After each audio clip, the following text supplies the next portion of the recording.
term, manajemen adalah melakukan sesuatu dengan benar. Kepemimpinan adalah melakukan hal yang benar.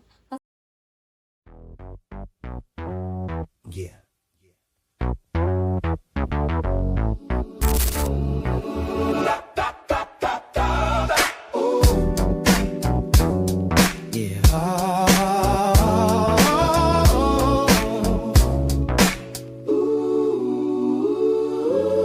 Black Cop Street, summer heat, radio's humming.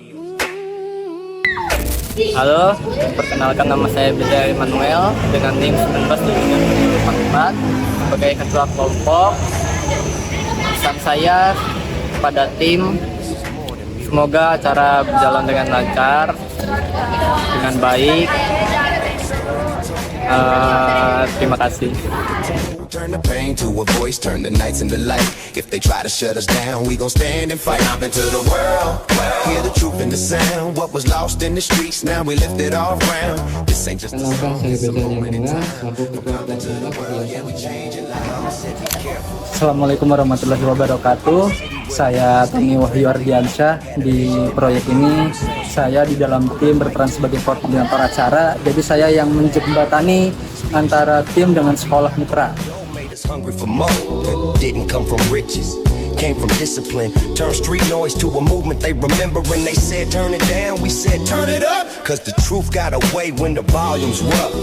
Yang terpenting dalam acara ini ya menurut saya utamanya sih materinya ya, karena kan dari materi itu kita bisa menghubungkan teman-teman di kampus yang punya pengalaman berorganisasi untuk memanajemen waktunya, supaya teman-teman organisasi di sekolah mitra kita ini di MTS Al-Falah, terutama OSIS, bisa memanajemen waktu mereka dengan lebih baik lah. Jadi itu.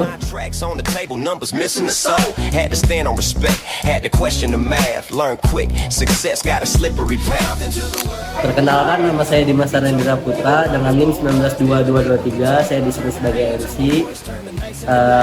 Cara saya agar menyairkan suasana ya dengan percaya diri aja sih, kayak biar gimana caranya siswa itu kagak jenuh, dikasih motivasi atau geng-geng ya, seperti itu aja sih.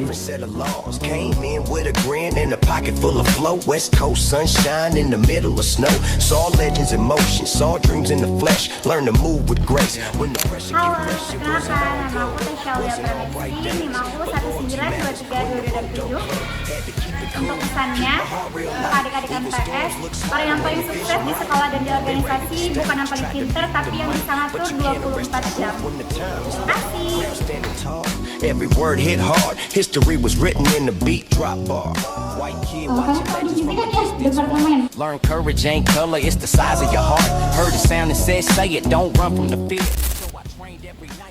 Nah, untuk yang pertama, pengertian organisasi.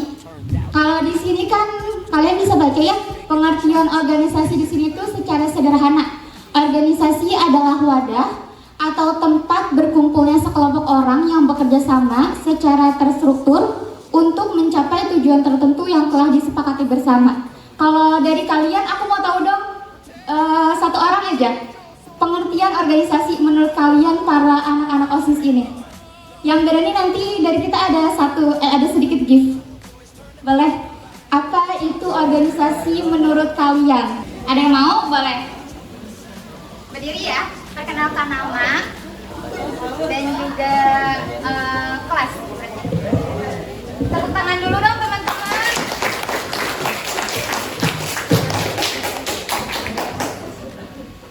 Perkenalkan, nama aku. Udah tahu? Perkenalkan dong, kan kita nggak tahu. Nama aku Aulia dari kelas 8A.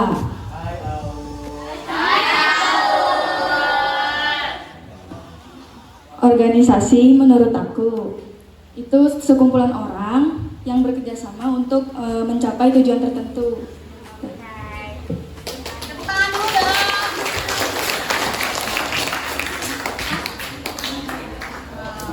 Ada lagi mungkin? Nggak ada? Nah, betul banget ya. Kakak jangan lupa di data untuk yang bisa bertanya dan menjawab. Nah, kenapa organisasi itu sekumpulan orang. Karena organisasi itu nggak akan bisa berjalan kalau cuma dihuni 1 atau 2 orang. Itu minimal banget ya, 2 orang lebih. Itu baru bisa dikatakan sebagai organisasi. Ya, organisasi di sini tuh bagaimana banyak kepala dari kalian nih menyatukan dalam satu definisi. Definisinya itu organisasi kalau kalian siswa intrasekolah ya. Mas Tony boleh lanjut? Nah, kalau misalnya tadi organisasi itu, sekarang ke manajemen waktu. Ini kalian yang susah banget ya pasti. Manajemen waktu antara organisasi, kehidupan sehari-hari, dan juga pelajaran di kelas masing-masing. Ini yang jadi catatan penting buat kalian. Karena ini juga permintaan dari sekolah. Nah, untuk manajemen waktu di sini itu kalian bisa baca definisinya, proses merencanakan, mengorganisir dan mengontrol berapa banyak waktu yang dihabiskan untuk aktivitas tertentu agar dapat bekerja lebih efektif, efisien dan juga produktif. Kalian pasti tahu ya arti dari efektif, efisien dan juga produktif. Kalau secara sederhana ya, ini tuh bukan gimana cara kita nambah waktu dari 24 jam menjadi lebih, itu karena nggak mungkin kan ya. Jadi misalnya kalian pengen waktu tuh kayak banyak gitu, karena kegiatan tuh banyak banget. Nah itu bukan caranya gimana kalian menambah 24 jam itu, tapi gimana caranya kalian benar-benar memanfaatkan 24 jam tersebut. Nah, untuk manajemen waktu menurut aku itu adalah mata uang termahal buat kita ya. Karena yang pertama itu untuk skala prioritas, bedakan mana yang mendesak dan mana yang penting. Fokus pada tugas yang mendukung tujuan besar organisasi, bukan hanya sekedar memadamkan api setiap hari. Nah, untuk contoh singkatnya, aku punya contoh singkatnya untuk nomor 1 ini. Gampangnya tuh misalnya kayak mendesak itu benar-benar harus dikerjain sekarang. Kayak besok ada lomba nih gitu, tapi spanduk belum jadi gitu ya. Terus barang-barang yang lain belum siap gitu. Nah, ini tuh benar-benar yang harus dikerjain dan jadi prioritas utama kalian. Yang lainnya singkirkan dulu aja, kita fokus ke yang ada di depan mata kita besoknya. Nah, untuk selanjutnya, untuk bikin organisasi berkembang tuh contohnya kayak gimana? Contohnya tuh bikin program kerja. Dalam sebulan kan kalian pasti ada program kerja ya. Nah, itu cara untuk memanajemen waktu dalam organisasi. Contoh kecilnya, bikin proker bulanan, bikin proker tahunan, atau bahkan mingguan dan harian. Untuk proker harian di sini ada nggak? Nggak ada. Untuk proker ada? Apa contohnya? Oh, salat duha. Oh, itu proker harian dari kalian. Untuk proker mingguan? Senam. Oke, info nggak termasuk ya? Oh, itu harian. Kalau di sini, oh beda berarti. Nah, lanjut untuk proker bulanan, aku mau tahu proker besar pasti ya. Ya, apa tuh? Oh, oke. Boleh kamu sebutin namanya dong, biar dicatat sama kakaknya. Nah, untuk proker tahunannya boleh disebutkan sambil perkenalan. Perkenalkan,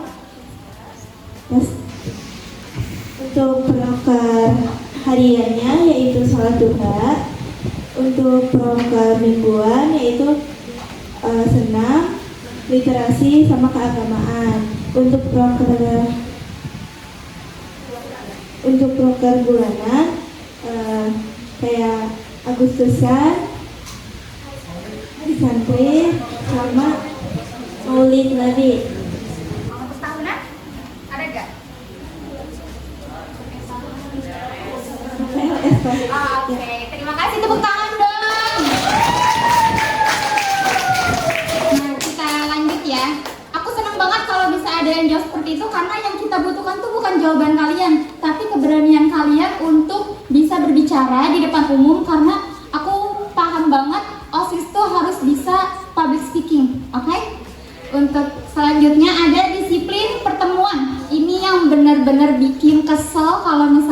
organisasi ya.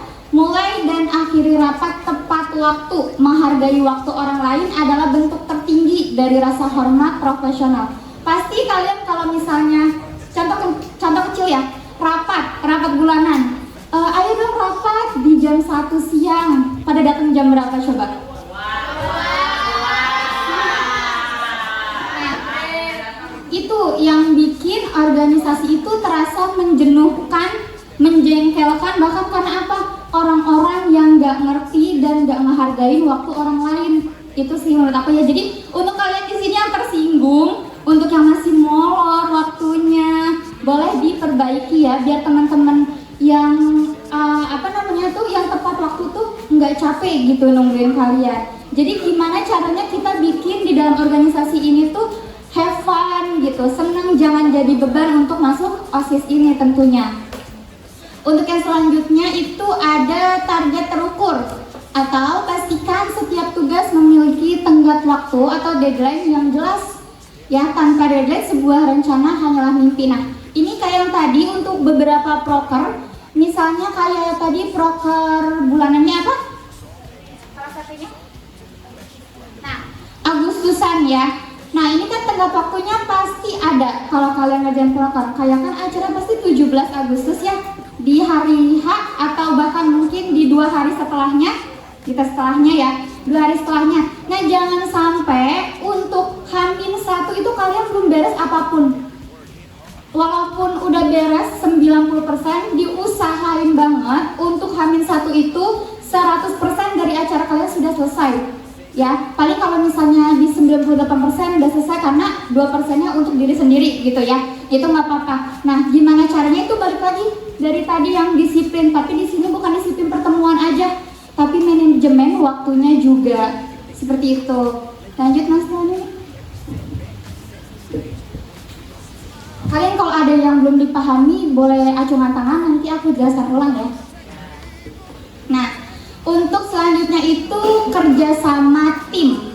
Ya, di sini teamwork. Jelas tadi yang sudah aku jelaskan apa itu organisasi.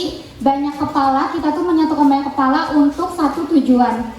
Tujuannya apa? Karena tujuannya apa kita nggak bisa sebutin karena setiap organisasi itu beda-beda tujuannya ya. Nah, ini tuh apa kerjasama tim tuh kemampuan sekumpulan orang untuk bekerja sama menuju visi yang sama secara sinkron dan harmonis tentunya. Ini bukan sekadar mengerjakan tugas di ruangan yang sama ya, melainkan upaya menyatukan potensi individu untuk mencapai hasil yang tidak mungkin diraih sendirian.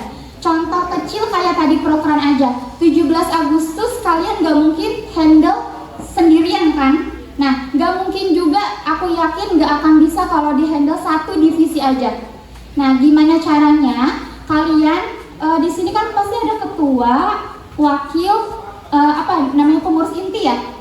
Nah, gimana caranya pengurus inti ini tuh menjadi poros untuk anggota-anggotanya? Menurut kalian di sini pengurus intinya udah pada tepat waktu belum nih? Nah, gimana caranya? Karena kerjasama tim itu tergantung kepalanya ya, tergantung kepalanya gimana caranya. Jadi kalian juga kalau menurut aku adakan evaluasi setiap mingguan atau bulanan, boleh banget.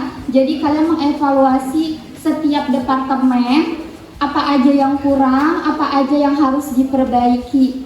Karena kalau misalnya kerja sama timnya aja nggak ada, pasti organisasinya pecah belah. Walaupun kelihatan dari luarnya utuh, tapi dalamnya pasti berantakan. Untuk selanjutnya, boleh. Nah, untuk lebih jelasnya, kerjasama tim melampaui ego individu. Kita sering lah ya dengar kata ego. Komunikasi terbuka untuk yang pertama. Jangan biarkan asumsi merusak kerja tim. Jika ada kendala, bicarakan. Jika ada ide, sampaikan. Dan jika ada yang menyampaikan ide, gimana caranya kalian harus siap mendengarkan. Dengarkan aja dulu, disimpan, dikumpulkan. Baru kalian nanti ambil secara bersama gitu, pilih baik-baik. Jadi jangan sampai aku nggak suka sama dia gitu ya dari ketuanya, aku nggak suka sama dia, aku nggak mau terima ide dari dia. Itu nggak boleh teman-teman ya. Pasti kalian udah ngerti, aku yakin, karena kalian dari jenjang MTS gitu. Nah, untuk yang selanjutnya itu ada kepercayaan. Ya, dari bahasa Inggris itu trust. Percayalah bahwa rekan Anda mampu menjalankan tugasnya. Hindari micromanaging atau yang berlebihan yang justru mematikan kreativitas. Jadi kalau kalian dari divisi apa di sini ada divisi salah satunya apa? Kesenian, kerohanian. Nah, misalnya kalian dari divisi kesenian ini tuh punya proker, tapi kaliannya itu dari divisi rohani tuh nggak percaya gitu sama orang-orang yang ada di divisi kesenian. Jadi dianggapnya tuh kayak dia mah nggak benar gitu ngerjainnya. Nah, nggak boleh tuh ada kayak gitu. Gimana caranya? Dari ulang di awal itu dikomunikasikan aja. Jangan sampai kalau misalnya ada yang rasa nggak suka, karena gimana caranya kalau misalnya di organisasi itu untuk apa itu? Nah, lanjut ya teman-teman untuk kepercayaan tadi. Nah, apalagi di sini ada bendaharanya. Kamu bendaharanya. Nah, ini sensi banget ya kalau soal uang. Nah, gimana caranya ada transparansi dari pihak bendahara untuk para anggotanya. Transparansinya tuh sekecil apapun harus transparansi, teman-teman. Karena itu benar-benar yang bikin keterbukaan. Jadi kayak misalnya kalian beli spidol. Nah, benar-benar harus ada notanya dan juga setiap rapat bulanan. Kalian ada rapat bulanan? Gak ada adanya? Nah itu. Nah nanti ya. Nah udah. Nah itu kalau misalnya menurut aku untuk rapat bulanan ini kalian wajib sih minimal sebulan sekali kalian harus rapat. Jangan nunggu ada event baru rapat. Karena itu tempat kalian untuk ngebuka, maksudnya bukan ngebuka sih ya, ngeluarin keresahan kalian dari divisi masing-masing. Mungkin dari dalam divisi aja tuh udah ada yang retak gitu. Nah, di evaluasinya itu di rapat bulanan. Terus transparansi pengeluaran setiap bulan dari bendahara kepada anggotanya agar merekanya pun kayak ngerasanya ada uang kas kan ya. Nah, uang kas aku kepake apa sih? Aku nggak pernah pakai uang kasnya tapi bayar terus. Pasti ada yang kepikiran kayak gitu kan. Nah, jadi apapun harus dibicarakan kalau dalam organisasi. Gimana caranya kita bikin nggak harus bikin semua orang ini percaya, tapi yang penting kita udah ngelakuin hal yang harusnya bikin mereka percaya walaupun nanti mereka pun tetap nggak percaya gitu. Untuk selanjutnya itu ada empati dan solusi. Ini empati benar-benar ngaruh banget teman-teman. Karena saat tim menghadapi masalah jangan fokus mencari siapa yang salah ya, tetapi fokuslah pada bagaimana kita memperbaikinya bersama. Nah itu tadi yang aku bilang, kalau misalnya ada satu orang yang ngelakuin kesalahan, di sini boleh bawa HP ya? Oh boleh. Apa ya contoh kecilnya? Contoh kecilnya apa ya? Dari kalian ada yang punya contoh kecil? Buang sampah sembarangan. Itu di poin atau gimana? Kalau di pondok aku misalnya ya, dari pengurus OSIS ada yang bawa HP. Nah nanti tuh pasti yang di sidang satu OSISnya nih. Nah kalau kalian ada gak contoh hal yang dilanggar gitu? Bawa make up. Nah itu gimana? Pasti kan kalau udah ketahuan, maksudnya kan yang ngerajia kalian kan ya?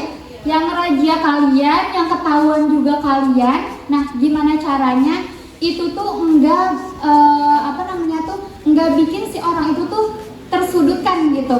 Jadi dibicarainnya baik-baik, jangan sampai dirempuk satu organisasi langsung kayak tuh mengintimidasi gitu.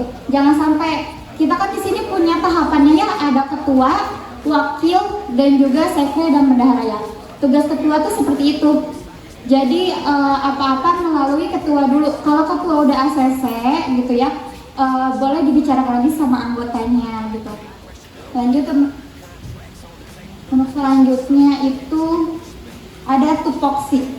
Tahu apa arti tupoksi? Ada bacaannya ya. Tupoksi di sini itu adalah tugas, pokok, dan fungsi. Kalau kalian disebutnya apa ya? Tupoksi apa gimana nyebutnya? Belum masih ini ya, masih belum familiar kalau bahasanya. Boleh. Tupoksi ini adalah kompas operasional dalam sebuah organisasi. tanpa tupoksi yang jelas, sebuah organisasi akan mengalami kekacauan. Karena setiap orang akan merasa memiliki beban kerja yang sama atau justru saling melempar tanggung jawab. Nah, yang tadi ini kan karena materinya saling berkesinambungan ya teman-teman, saling nyambung gitu. Untuk bagian tugas pokok dan fungsi ini tuh yang tadi aku bilang. Di sini kan ada beberapa divisi kayak tadi kerohanian, kesenian, dan apa lagi? Oke. Nah, itu tuh pasti punya tugasnya masing-masing kan ya. Punya prokernya masing-masing. Gimana caranya itu tuh berjalan dengan lancar dan benar-benar udah jelaskan di sini mah tupoksinya. Ya untuk proker, untuk ketua juga pasti tupoksinya udah jelaskan. Untuk wakil juga udah jelaskan kerjanya apa gitu. Udah oke. Nah, itu tuh penting banget karena pasti dari kalian merasa dalam satu divisi atau dalam satu departemen merasa kayak ih aku mulu yang kerja gitu. Iya nggak? Suka ada yang ngerasa gitu nggak? Ini yang relate banget pasti cewek. Nah, kayak gitu teman-teman. Jadi jangan sampai ada perasaan kayak gitu, apalagi perasaan aja nggak boleh, apalagi kalau sampai terjadi. Nah, seperti itu. Lanjut. Nah, untuk poin-poin utama dalam tugas pokok fungsi. Untuk yang pertama itu kejelasan tanggung jawab. Seperti yang tadi aku bilang, setiap tahapannya itu dari ketua itu pasti punya tanggung jawab yang berbeda-beda. Untuk divisi juga pasti sudah jelas ya tanggung jawabnya. Nah, untuk yang kedua itu ada wewenang pengambilan keputusan. Nah, tadi tahapan pengambilan keputusan itu kalian kan bareng-bareng ya kayak mendiskusikan gitu setiap rapat atau gimana. Terus nanti jadi kepalanya itu si ketua. Kalau misalnya ketuanya aja ini nggak bisa menampung aspirasi kalian, itu yang bikin satu organisasi itu hancur, teman-teman. Jadi gimana caranya untuk wewenang pengambilan keputusannya itu, kalau kalian sudah setuju, tapi ketuanya nggak setuju, harus kasih tahu ketuanya. Kayak kamu sudah setujunya karena apa gitu. Harus kasih tahu kayak pahitnya tuh kalau kamu ngambil keputusan ini nanti yang kejadian jeleknya tuh ini loh gitu. Nah, kalau misalnya dari kalian udah setuju, kasih tahu juga pendapat kalian. Kalau aku setujunya tuh karena ini, karena itu. Nanti tuh pasti bisa gini gak sih gitu kan. Nah, kalau misalnya untuk wewenang ini tahapannya pasti kepalanya ada di ketua ya, oke? Untuk yang selanjutnya walaupun tetap didiskusikan, kalau misalnya jangan sampai ketuanya nggak tahu apa-apa gitu. Untuk yang ketiga itu ada alur koordinasi. Tadi aku bilang koordinasi pertama itu pasti ketua. Soalnya aku pernah nih nemu kasus ketuanya nggak tahu apa-apa, tapi ternyata si anggotanya ini tuh nggak mematuhi aturan. Nah, itu jangan sampai ada miskomunikasi, teman-teman. Untuk yang terakhir itu ada standar keberhasilan. Nah, standar keberhasilan di sini tuh nggak dinilai karena siapa yang ngambil keputusan ini, tapi standar keberhasilan di sini itu ya. Standar keberhasilan di sini itu satu organisasi kalau misalnya dalam acara itu berhasil ya, itu ya, kalian nggak boleh tuh namanya kayak harusnya tuh nggak gini kan, aku dari divisi ini udah bilang gitu kayak jangan kayak gini acaranya. Nah, nggak boleh kayak gitu. Mau baik buruknya standar keberhasilan itu pasti karena satu organisasi, jadi jangan sampai menyudutkan divisi tertentu. Lanjut. Capek ya. Nah, udah masuk kesimpulan ya. Kesimpulan di sini ada sedikit quotes. Keberhasilan sebuah organisasi tidak ditentukan oleh seberapa banyak anggotanya, melainkan seberapa berkualitas interaksi dan komitmen di dalamnya. Untuk selanjutnya. Oke, di sini aku udah sampai pesan penutup, jadi nggak lama ya. Ini materinya masuk nggak? Maksudnya di kalian bahasanya masuk nggak? Nyampe nggak? Nyampe kan? Nah, untuk pesan penutupnya dari aku, organisasi adalah tempat kita bertumbuh. Mari kita jadikan setiap pertemuan, setiap tugas, dan setiap kolaborasi sebagai batu loncatan untuk menjadi pribadi yang lebih manajerial dan bertanggung jawab. Ingatlah bahwa kontribusi sekecil apapun jika dilakukan di posisi yang tepat dan waktu yang tepat akan membawa dampak besar bagi kemajuan kita bersama. Dan selanjutnya, cukup ya. Nah, ini ada quote sedikit dari Peter Drucker. Manajemen adalah melakukan sesuatu dengan benar. Kepemimpinan adalah melakukan hal yang benar. Pasti kalian nyampe lah bahasa ini ya. Wah, mungkin dari aku cukup segitu. Untuk teman-teman ada yang mau bertanya boleh raise hand atau angkatkan tangannya. Nanti aku kasih. Kita ada beberapa gift ya untuk teman-teman yang aktif bertanya ataupun menjawab. Boleh? Untuk waktu dan tempat aku persilahkan. Boleh?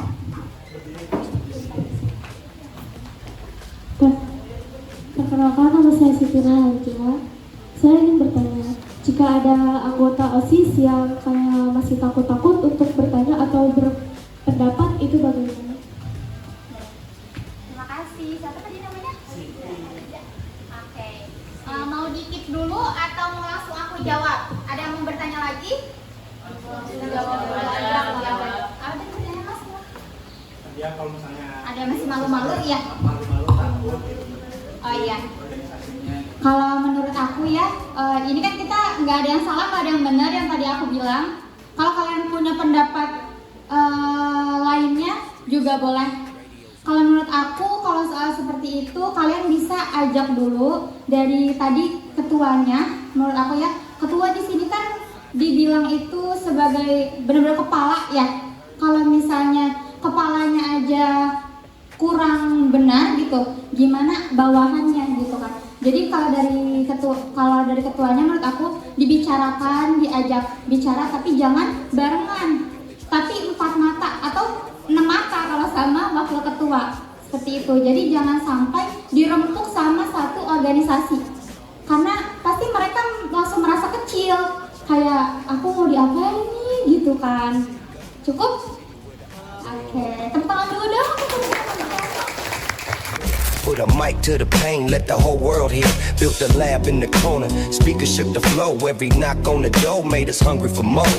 Didn't come from riches, came from discipline. Turn street noise to a movement they remember when they said turn it down, we said turn it up. Cause the truth got away. Dia sudah luar biasa dari tim tadi mendengarkan. Nanti ada hadiah baru berupa motor Beat. Heavy to say, if you don't live the struggle, don't judge the way.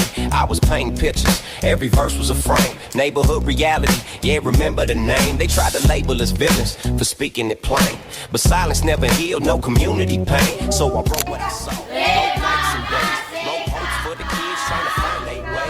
When the spotlight came, pressure double the load. Contracts on the table, numbers missing the soul.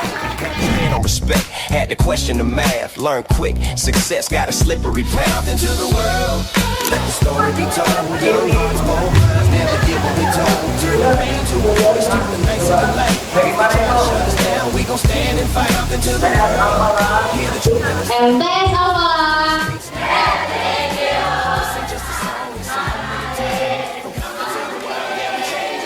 Slim braids, smooth steps, had the city on pause. Different kind of calm, different set of moms. Came in with a grin and a pocket full of flow. West Coast sunshine. Nah, di sini saya akan menjelaskan hasil dari kuesioner yang sudah kelompok kami kumpulkan. Jadi berdasarkan hasil kuesioner dari evaluasi seminar motivasi bertema manajemen waktu dalam berorganisasi, diperoleh total 36 respon dari 41 peserta yang terdiri atas siswa kelas 7A, 7B, 7C, dan kelas 8A, 8B, dan 8C. Sebaran responden di sini cukup merata dengan jumlah terbanyak berasal dari kelas 8B, yakni sebanyak 7 responden. Sedangkan kelas lainnya relatif seimbang. Dari sisi jenis kelamin, responden didominasi oleh perempuan yang mencapai 24 orang dan disusul dengan laki-laki yang mencapai 11 orang. Sementara seorang responden memilih untuk tidak menjawab.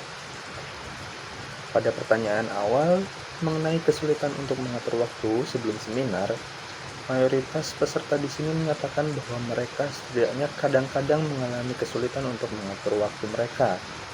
Secara rinci, 32 dari 36 peserta atau 88,9% menjawab kadang-kadang, sering, atau bahkan sangat sering. Ini menunjukkan bahwa tema seminar yang kami sampaikan memang cukup relevan dengan kebutuhan dan pengalaman para peserta. Kemudian, secara umum, hasil penilaian terhadap acara ini menunjukkan tanggapan yang positif. Bisa dinilai dari rata-rata seluruh butir penilaian berada pada angka 4,02 dari skala 5, yang menandakan bahwa para peserta menilai seminar ini cukup baik dan bermanfaat. Dari seluruh jawaban skala, sekitar 77,1% berada pada nilai 4 atau 5. Jadi dapat dikatakan bahwa tingkat penerimaan peserta terhadap seminar ini cukup tinggi. Kemudian, aspek yang memperoleh penilaian yang paling kuat adalah keyakinan para peserta untuk menerapkan manajemen waktu yang lebih baik dengan rata-rata nilai 4,39. Selain itu, peserta juga menilai bahwa materi seminar sesuai dengan kehidupan mereka sebagai pelajar dan anggota organisasi OSIS dengan skor 4,22, serta memberikan wawasan baru dengan skor 4,14. Ini menunjukkan bahwa seminar ini tidak hanya dipahami, tetapi juga dinilai dekat dengan realitas keseharian para peserta. Adapun dari hasil kuesioner ini diketahui, aspek-aspek yang masih dapat ditingkatkan terutama adalah ice breaking dan sesi interaksi, yang memperoleh skor rata-rata 3,72, serta ketertarikan dari peserta untuk mengikuti seminar serupa di masa mendatang yang berada pada skor 3,75. Walau masih tergolong baik, 2 poin ini mengisyaratkan bahwa variasi interaksi dan daya tarik sesi penutup masih dapat dibuat lebih kuat lagi agar pengalaman peserta menjadi terasa lebih berkesan. Dari jawaban terbuka, bagian acara yang paling disukai dari seminar ini dan yang paling sering dimunculkan dalam sesi tanya jawab adalah sesi tanya jawab dan ice breaking itu sendiri. Peserta banyak menuliskan bahwa mereka memperoleh manfaat seperti pemahaman tentang caranya mengatur waktu, cara membagi waktu antara belajar dan berorganisasi, serta pentingnya menghargai waktu. Kemudian pada bagian saran, sebagian besar peserta menyampaikan tanggapan yang positif seperti sudah bagus atau hebat. Meskipun kami juga mendapatkan masukan agar presentasi dapat dibuat dengan lebih jelas, suasana presentasi pada seminar dibuat lebih ceria, dan sesi tanya jawab dapat diperpanjang durasi waktunya. Untuk tema seminar berikutnya, peserta cenderung mengusulkan topik-topik yang masih berhubungan dengan kehidupan berorganisasi, kemampuan komunikasi, kepemimpinan, public speaking, problem solving, literasi digital, hingga kesehatan mental remaja. Jadi mungkin cukup sekian dari saya, dan kita akan melanjutkan ke bagian video berikutnya.